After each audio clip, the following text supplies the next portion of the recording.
Today, we hear Jesus say to his disciples, "I have much more to tell you, but you cannot bear it now." St. Paul probably sensed the same as he made his plea to the Athenians. And maybe each one of us in our own way can relate to this sentiment too.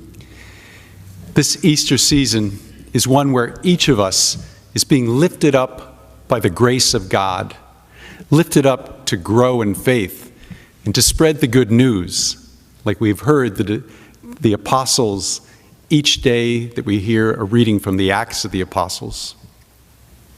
But at times, we might wonder how. How can we reach our families, our friends, our coworkers and classmates? How can we bring them back or to a deeper participation in the faith? That can be a really tough question, a real-life challenge. One measure of being a follower of Jesus Christ is prayer, something that our founder, Venerable Patrick Peyton, spent every day of his priesthood promoting to strengthening family life and peace in our world. Father Peyton, like St. Paul, spoke in words that made sense to his listeners. He took the time to listen and understand the challenges and the practices that the people he was dealing with engaged in regularly. St. Paul does this as he credits the Athenians for having an altar to the unknown God. He sees this as a way to begin a conversation about a being beyond ourselves. And he uses the opening, as small as it is, to explore what lies behind a belief that God, though unknown, really exists. Perhaps you have a family member or friends who are uncertain about God's love for them. And this has led them to drift from prayer, from going to Sunday Mass, confession, from being part of a faith community. They might have even substituted their faith life for being part of a hiking group, for playing golf, for any number of activities that give them a sense of satisfaction of body and mind. In these activities, they might find something that brings them a certain camaraderie, a sense of purpose.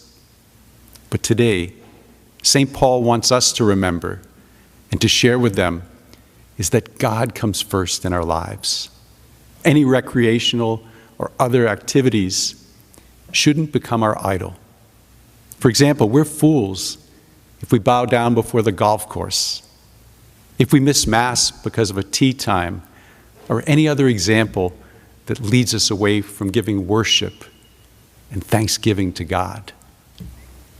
St. Paul gives us a great roadmap. He makes the case for God. First, he points out that all of creation is God's work. Every person, animal, plant, mountaintop, beach, could even go so far as say golf course. In all its beauty is the handiwork of God. Second, he points to the seasons, the earth's boundaries, and all that works in harmony. Things that we try to capture in words and images, all is designed by God. God has created and ordered all of what we see so that we might seek him. That's what hit me. That within every one of us is a longing and a searching soul. For as it says, in him we live and move, and we have our being. The key is to be like St. Paul and Father Peyton, to place our friendship with God first, which allows us to speak with understanding and also conviction of how God has made each one of us to be in union with him, each other, and all the beauty of creation. And the good news is, when we wonder how we can share this with our family and friends, Jesus promises us to give us the help through the Holy Spirit, the one who is the truth and our guide through all times.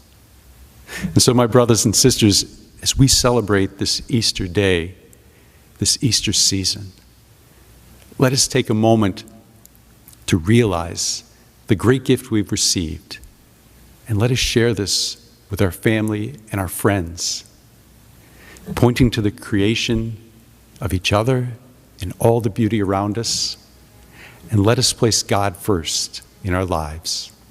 May God bless you all this holy day.